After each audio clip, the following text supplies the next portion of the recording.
Hello everybody, I am back. It's not exactly a video I want to be doing, but it is a video I felt like I had to do, and that is my tribute to Hayabusa, who just passed away, and it was very tragic and very surprising.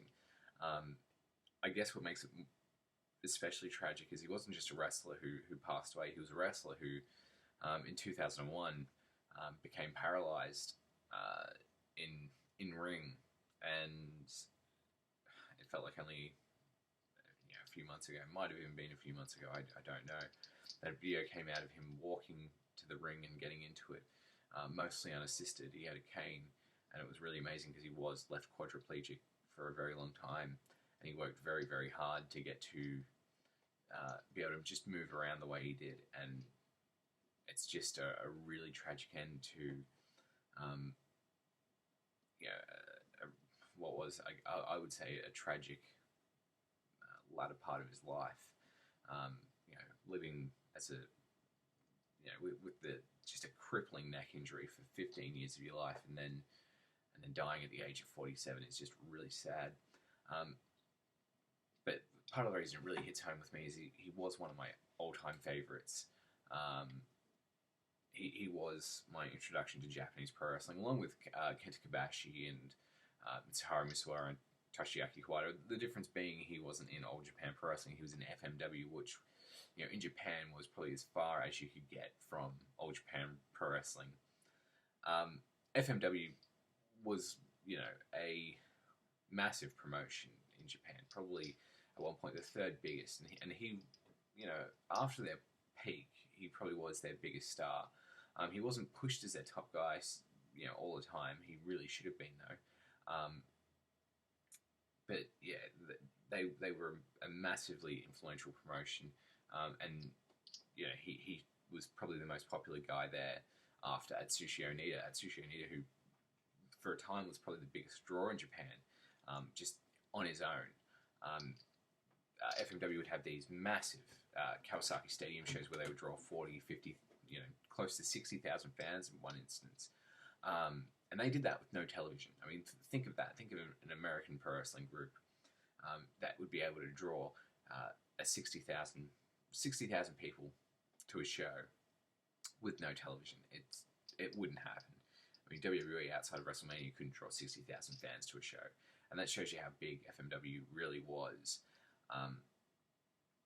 But Hayabusa was probably the best guy there. Like, while Atsushi Onita was probably the biggest draw, at least for the first half of its history, Hayabusa was definitely the best wrestler there, and you couldn't watch an FMW show with, at least after he really kind of became the top guy. So probably about 1995 and onwards, without just being blown away by his matches. They were always good. I can't, off the top of my head, think of a bad match he had. And if I was to start naming good matches, I'd probably be here all day, because he pretty much would have a blowaway match every show. He really wasn't booked like the top guy he should have been, even though he was the most popular guy there. He was booked kind of as the top guy after Atsushi Onita retired, which was also probably his most well-known match. It was Atsushi Onita's retirement match. It was their May 5th show in 1995 at Kawasaki Stadium. Atsushi Onita had lost in the May 5th. That was their anniversary date, or big show date, really.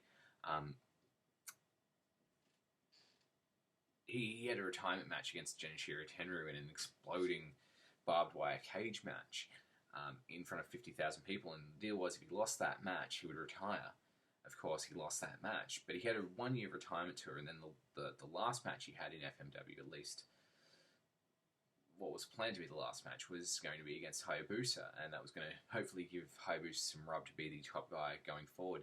Of course, Hayabusa lost that match when he really should have won to give him an even stronger rub being the top guy going forward. But he lost. But it drew 58,000 people, and it was an outstanding match for the type of match it was. You can't really do much in a barbed wire cage match. So the ring would have no ropes. They couldn't run the ropes or do top rope maneuvers in a barbed wire cage with explosions. It's probably also the most the biggest drawing death match of all time, and I do love death matches if done well. And FMW probably did death matches better than any other group for at least for a very long time. I think Big Japan Pro Wrestling surpassed them when it came to just absolute craziness, but FMW kind of had popularized it with the exploding barbed wire matches. But yeah, Hayabusa was just really incredible, and it's just such a shame to hear about his passing. I think I've just rambled on for about 6 minutes without saying much of substance. But it's funny because I'd been recently watching the. I have most of the major FMW shows on DVD, and I've been going through them. I'd gotten up to about 1998, and every show I watch, I would always just put down whatever.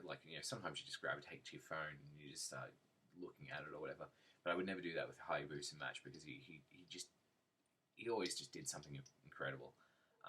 And really, if you haven't seen a Hayabusa match, you owe it to yourself to look him up. Just don't watch his one with Mama Sasaki, because that's the one where he got crippled. And I mean, maybe you want to watch it, but for me now that's going to be that is quite difficult to watch. Not just because it was the end of his career, but really just that was a kid in the background. The beginning of the end for him altogether. Yeah, well, rest in peace, Hayabusa.